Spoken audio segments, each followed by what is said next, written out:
Again, judge righteous judgment. By way of summary, we have determined that really that statement essentially answers that question that we have set out to derive an answer from. And that question being, well, what does the Bible say about judging others? And so when we are called upon to judge others, friends, we should act upon that God-given responsibility. But whenever we do, we should always do so by judging only righteous judgment. But then we further concluded that judging righteous judgment requires that we always judge others in a way that is prescribed by God in His righteous standard, the Bible, which of necessity includes that our judging of others is always motivated by and grounded in agape love. And so we should always judge others righteously. What does that mean? In a way that pleases God and in a way that promotes the highest spiritual good of the individual that we're judging. I believe that is what it means to judge righteous judgment. Well, having laid that groundwork in the past, we then turned our attention to yet another question. Well, what can I do? What can you do to ensure that we do judge others always in a way that pleases God, always in a way that genuinely helps those whom we judge? And to that answer, well, we have submitted that there are at least 3 characteristics that should always be true when we are judging others. Now, I don't think I need to tell you ladies, mature Christians, but please appreciate this is not an exhaustive list. This is not all of the important characteristics that we should be consistently practicing in judging others to ensure that we are always judging righteously. But I will offer this. In my humble opinion, I do believe these 3 are vital. I believe these 3 are fundamental. And so that means, in practical terms, that means that each time that I judge someone, what somebody said, what somebody has done, an attitude that somebody is exhibiting, when I choose to judge that person, I need to conscientiously ask, am I being careful in my judgment? That is, am I taking my time before I judge? Am I thoroughly investigating this matter to the best opportunities and resources that I have to make sure that my judgment is right, that it is righteous? Have I looked for witnesses to make sure that I didn't see things, that I'm not judging by the appearance of things that actually didn't happen? I need to be careful. Secondly, each time I judge somebody, their words, their actions, their attitudes, I need to conscientiously ask, am I being consistent in my judgment? In other words, am I always only using God's righteous standard, the Bible, in making my judgment? Also, I need to make sure that I'm practicing myself what I'm requiring of somebody else. So whenever I'm judging somebody else, you know where that starts? Judging myself.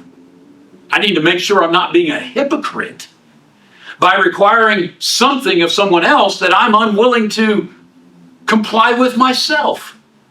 But then also, consistent judgment demands that I am fair and impartial. Brethren, we can never be respecters of persons. Never. Because God isn't, and He tells us not to be. And so we have to make sure that our judging of others is never biased, it's never prejudiced. All right, well, finally this morning, we finally get to the 3rd practical characteristic. And so again, each time that I judge someone, their words, their actions, their attitudes, I need to conscientiously ask myself, am I being compassionate in my judgment? Compassionate Friends, judging others righteously in a way that pleases God, in a way that promotes the highest spiritual good of the person that I'm judging, it requires, friends, that I am compassionate toward those people that I am choosing to judge. I don't know if you've done this recently, but if not, I would encourage you, I would invite you to take some time to carefully and thoughtfully study this meaningful word, compassion. Compassion. Now, a mere glance at the word quickly reveals that it's comprised of a prefix, com, C-O-M, and the root word, a base word, passion. And inasmuch as we derive this word from Latin, well, Webster's identifies for us the respective parts of that word and what they literally mean. And so C-O-M, that preface, together. Passion, that base word, suffer. Literally, compassion means to suffer together. To suffer together. And so, Webster goes on by way of definition and explains the following. Compassion is, listen to it, quote, sorrow for the sufferings or trouble of another, accompanied by an urge to help. Let me read it again. Sorrow for the suffering or trouble of another, accompanied by an urge to help. Now, I think it's interesting. Webster includes pity as a synonym for compassion. But then in that same book, in that same resource, Webster's Dictionary, under the entry of pity, well, it goes on to help us appreciate at least a minor distinction between the two words. Yes, they are closely parallel. They are, for all intents and purposes, in some respect, synonyms. But there is a nuance that exists that distinguishes pity from compassion. And under the entry of pity, Angie, at least the dictionary I have, that edition of it, it offers an explanation. And here's what it says. It says, pity, quote, implies sorrow felt for another's suffering or misfortune. But then it says, compassion, quote, implies pity, again, feeling sorrow for another person's suffering or misfortune, implies pity accompanied by an urge to help or despair. And so, when we look at that distinction, here's what we should be able to come away with. Friends, compassion is not only to hurt when others are hurting. Compassion is then being motivated by witnessing that hurt, motivated to assist the one who is hurting. In other words, friends, compassion is going to move a person to use whatever abilities, whatever resources they have to alleviate or at least mitigate the cause for the other person's suffering, for the other person's hurting. That's compassion. Now, with that understanding, I'm sure, again, you are well aware of this. But when you read through the gospel accounts, they're chronicling for us the life of our Lord, you're going to discover numerous times when it is said of Jesus that he was, quote, moved with compassion. Now that's at least the King James Version rendering, all right? He was moved with compassion. When? Well, when Jesus observed hurting people. When he saw individuals, sometimes when he saw multitudes, and they were in distressing circumstances, when they were suffering, when they were hurting, it says that Jesus, seeing them, was moved with compassion. And again, not once, not twice, multiple times. But once again, I call your attention to that terminology, moved with compassion. Because, friends, this also is an interesting word study, especially from the original language. Now, our English phrase, moved with compassion, as is translated there in the King James Version, those three words actually are the translation of just one Greek word. I'm going to embarrass myself by trying to pronounce it. All right, it's kind of like four syllables. Shlaknitzamai. All right, shlaknitzamai. I can't do that first sound, but you'll get the idea. Shlaknitzamai. And literally, here's what it says, or here's what it means and conveys. To be moved in one's inwards. That's the idea of shlach. That's the bowels, the inward part of man. We understand that, don't we? For instance, if you saw any footage on video or on the news about those floodwaters, or you saw a mother crying about other parents losing their children in that, didn't you hurt inwardly? And sometimes it's hard to explain.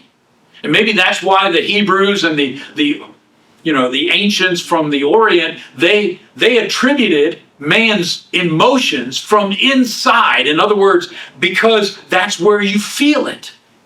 And so they thought that was the seat of man's emotions. That's this idea of the bowels, inward, the shlunk.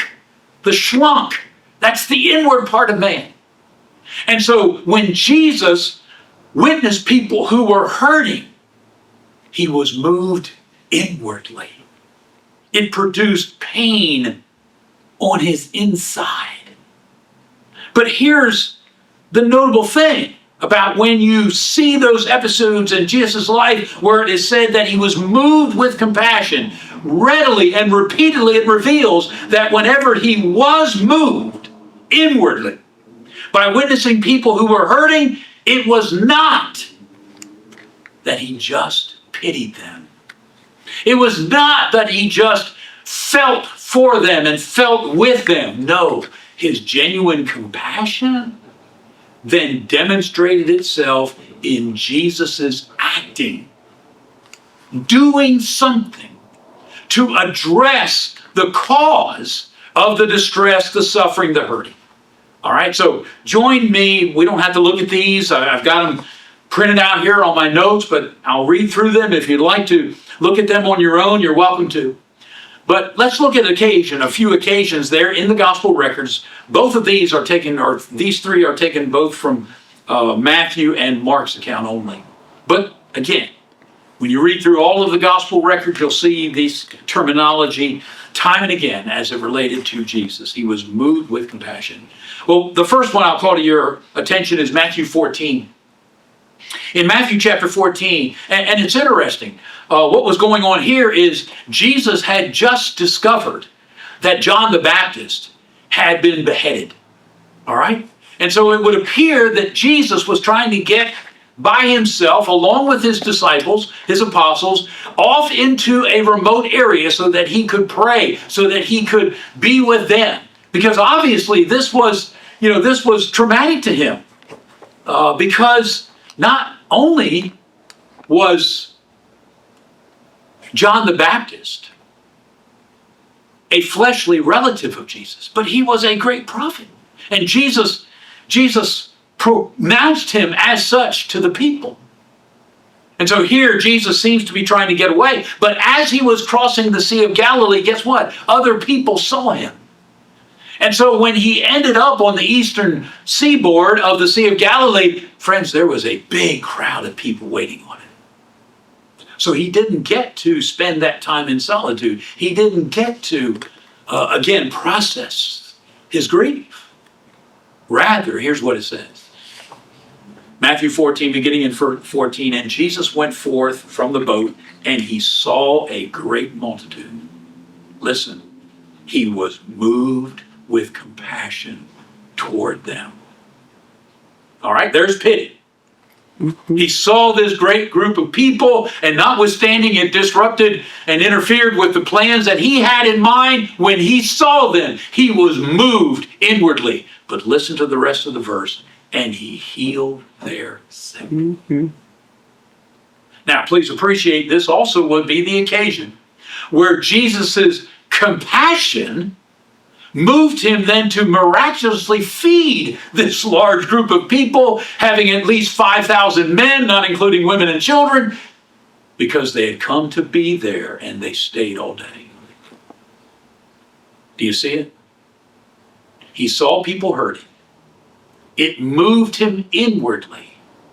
But then his compassion moved him to miraculously address what was causing their distress. And so there were those who were in need of physical healing. His miracles allowed him to provide that. He saw that they were getting hungry, had been spent all day there to hear him. And so he miraculously fed them. He used his abilities, he used his resources to alleviate, to mitigate the reason for their hurting, for their suffering. All right? Then, Mark chapter 1, beginning in verse 40. It reads, "And there came a leper to Jesus, beseeching him, kneeling down to him, and saying unto him, If you will, you can make me clean." Now, first of all, please think about who this is. This is a leper. And you'll remember, leprosy was one of those diseases that was very prominent back then, and those who were afflicted with it usually had to be ostracized. They were put out from among the populace. But here is this leper. He came and he knelt down before Jesus and offered his expression of faith. If you want to do it, Jesus, you can cleanse me. Listen to it. Verse 41.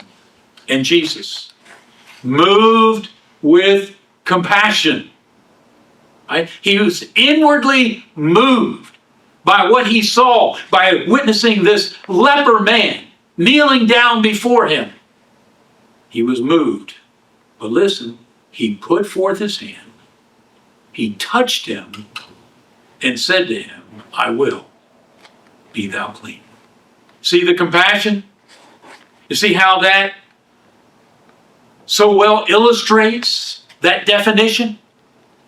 It's not just to be moved by witnessing the hurting and suffering of another. It is to be moved so as to then help them. Jesus, again, being the Son of God, having miraculous powers at his disposal, could cleanse that man of his leprosy. One final example from the life of Christ, Mark chapter 6, verse 34.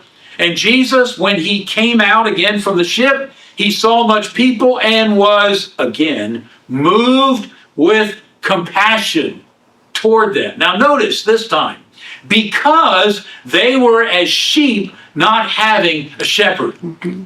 On the other occasions, he witnessed their physical condition. On those other occasions, he saw that here were people who were in need of physical healing, such as the man who was a leper. Here were hungry people. But this time, friends, he perceived their spiritual needs. He saw that here was a group of people who were suffering, who were hurting, because they were like sheep who had no shepherd. So what does Jesus' compassion find him doing?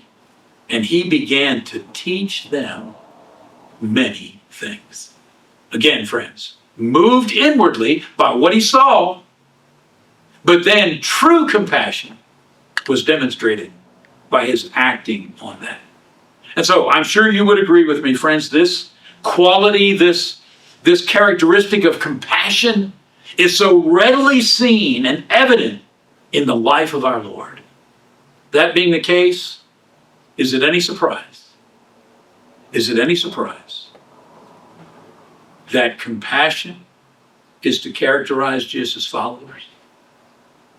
That compassion is to be a quality, a characteristic that is true of Jesus' disciples.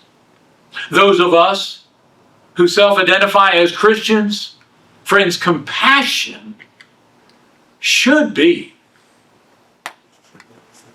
a virtue that others easily see in us, even as people easily saw it in Jesus. There are many verses that would substantiate that, but possibly no more direct or succinct verse than 1 Peter 3 and verse 8. 1 Peter chapter 3 and verse 8. If you're looking over there, it's interesting. Peter had been giving directives, been giving inspired instruction to various classes of people to whom he was writing. And so he was talking to citizens of the Roman government. He was talking to servants who would have been domestic slaves in that day. He was talking to Christian wives. He was talking to Christian husbands. But now that he had addressed those individual groups individually, notice what happens in chapter 3 and verse 8. 1 Peter chapter 3 and verse 8. Notice the change. Finally, be you all of one mind. So he had been addressing individual groups, but now he brings them in one collective. In fact, Angie, the ESV, I think it says all of you. And so finally, all of you, not just one group or the other, but all of you, notice, be ye all of one mind, having compassion one of another, love as brethren, be pitiful, be courteous. And so now Peter is addressing all Christians to whom he was writing. And by extension, friends, that would include us as well. And so here he says, if you're a Christian, all of you should be these things. Among them, you should have compassion one for another. I thought Brother Woods, in his commentary on 1 Peter, astutely remarks about this verse. Here's what he says, quote, these are fundamental Christian principles and must be characteristic of all who desire to follow in the footsteps of the Master. I like how definitive he is. They must be. Now again, we're only looking at one of the five. But the one that we're talking about is compassion. Friends, we just looked at several instances in Jesus' life that if you were walking in the footsteps of Jesus, that's the terminology, Brother Woods, there. If you're following in the footsteps of Jesus, which is who a disciple is, a follower of Jesus. As Christians, we are trying to be imitators of Christ. And he says, if you are, these characteristics have to be true of you. Among them, you have to be compassionate. Why? Because Jesus was. And if you're following in his footsteps, compassion, friends, that should be evident in your life as it was in Jesus's. So, let me draw something here together. And I will just let you know, we're going to need another lesson for this. Because we haven't even gotten to how it applies to judging others. I just want us to spend a little time on this virtue of compassion.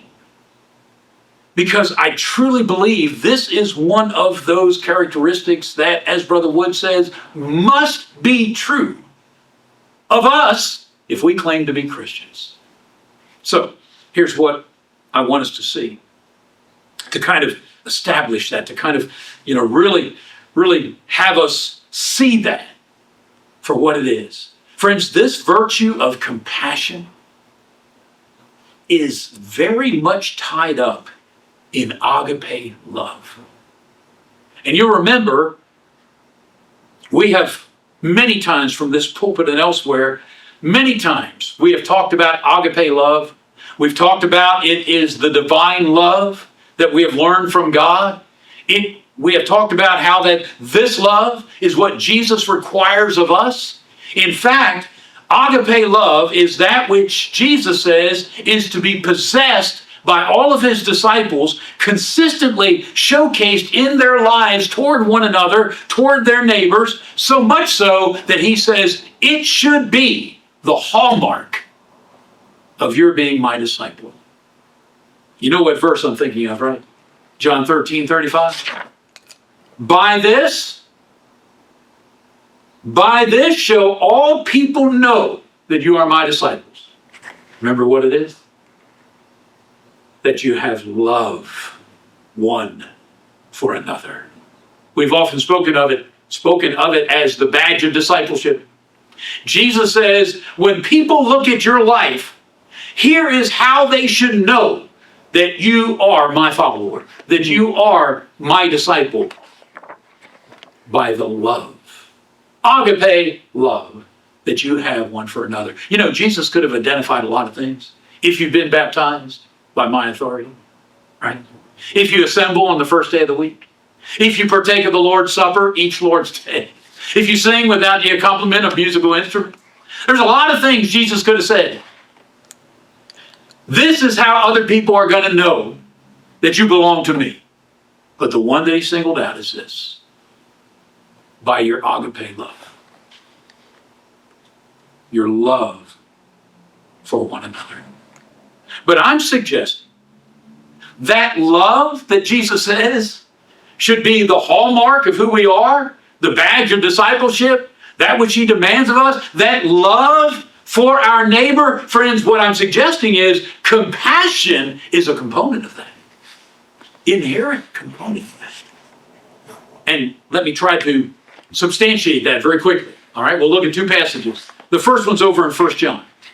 Look at 1 John chapter 3 quickly. 1 John chapter 3. You'll remember John has been called the apostle of love, just because of how much he writes on the subject of agape love. Well, here's one of those passages, one of those sentiments that he shares with us that would, kind of warrant his being known as the apostle of love. Look at verse 16. 1 John 3 and verse 16. Hereby perceive we the love of God. Now the ESV reads, by this we know love. All right? In other words, John is saying, if you want to know what agape love looks like, if you want to have confidence that you know what it is, let me tell you where you see that. Hereby perceive we the love of God, because he laid down his life for us. Friends, Jesus' love for us is clearly seen. It is how we can know agape love, by his selfless giving of his own life. In fact, I like the way Brother Woods, again in his commentary, said this, quote, the willingness to give what one has, even his life, for the sake of others, is the essence of true love. End of quote. So what is agape love all about? Selfless giving. Selfless giving of yourself, even to the point of your life. All right, so that's how Jesus manifested in a perfect way what agape love is. Let's read the rest of the verse. All right, 1 John chapter 3, 16. Hereby perceive we the love of God, because he laid down his life for us. And we ought to lay down our lives for the brethren. You see the connection? If we're supposed to love one another as Jesus loved us, that's the raised bar. Because he initially said, love one another as you love yourself. Love your neighbor as yourself. But he raised the bar. He says, no, I want you to love others the way I loved you. How did you love us, Jesus? Jesus selflessly gave his life for the sake of his disciples. And so, if we're going to love one another the way Jesus loved us, what does that demand of us? John? Therefore, you ought, moral obligation, you ought to lay down your lives for the brethren. You understand it? That's what Jesus requires of us as it relates to agape love. All right, let's bring in compassion. Because look at the next verse. Verse 17. But whoever has this world's good, and he sees his brother have need, and he shuts up his bowels of compassion from him. I know that's the King James Version. Bowels of compassion from him. Listen to it. How dwells the love of God in him? You see what he's reasoning? You see how John ties together agape love and compassion? He says, agape love demands that we're willing to do what Jesus did. What's that, John? He was willing to lay down his life for others. That's what agape love demands of you. So if that's what agape love demands of you, and over here you see a brother or sister who has need of food and clothing, and you have the resources to satisfy those needs, and you don't do it, what happened? You have shut up your bowels of compassion. You were unable to be moved by this plight, by this suffering of your brother or sister in Christ. You saw that they were hungry. You saw that they were naked. You saw that they were in need, and you could not be moved inwardly enough to give what you have to alleviate their hurt. John says, how then could you possibly claim to know God's love and to have it operating in you? You see, friends, if we lack compassion, you know what that says? We lack agape love. And here is John reasoning that for us. Compassion. As they say, we're going to put a peg in it right there. I said we would look at a second illustration from Scripture, and we will, but we'll save that for next week because I'd like to spend a little time on that one. Because like this one, I think it's very, very powerful, very profound in helping us to understand. Friends, if we fail to have and practice this virtue, this characteristic of compassion, essentially, we are belying our claim to be a Christian. We might profess that with our words, but if we fail to have compassion, we fail to be able to be moved by the suffering, the hurting, the afflictions of others, and moved to the point that we're willing to help, we're nothing like Jesus. Because Jesus' life constantly found him moved with compassion, inwardly pained, but then moved to help. And if we're not like that, if we don't possess that, we're nothing like Jesus. And John asked the rhetorical question, if you don't have compassion for other people, how can you possibly claim to know and have the love of God in you? So friends, again, I know we haven't gotten to compassion and how that factors into righteous judgment. Lord willing, we will do that next time we're together. But I challenge you, if you haven't studied this word compassion in a while, I encourage you to spend some time with it. It's a powerful word. It's a word that is evident and perceived so readily in the life that Jesus lived. And it's what he calls upon us to practice. When he calls upon us to be his followers by loving one another as he loved us, among the things he was saying is, I need you to be compassionate toward other people and their hurt, their suffering, their afflictions. So I hope this is at least some building ground, foundation for us then to see how that is going to factor into how we judge other people.